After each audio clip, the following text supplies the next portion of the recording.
How to tag people on Instagram post. Hey everyone, welcome back to the channel. In today's video, I'm going to show you how you can easily tag people on Instagram post. So without further ado, let's get started. So first thing first, open the Instagram app on your phone and make sure that you're logged into your account. Now, once you're inside the app, simply tap on the plus icon shown in the bottom center of the screen. And after tapping on that, simply choose a photo or video from your gallery.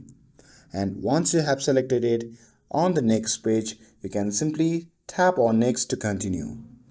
And after that, on the next page, you'll see the option to tag people. So simply tap on that and select a friend from your list.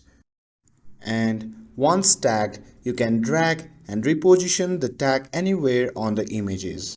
And when you're done, you can simply tap on the tick button shown in the top right corner of the screen, and after that you can simply share the post. And after your post is uploaded, you'll see the tag appearing on it.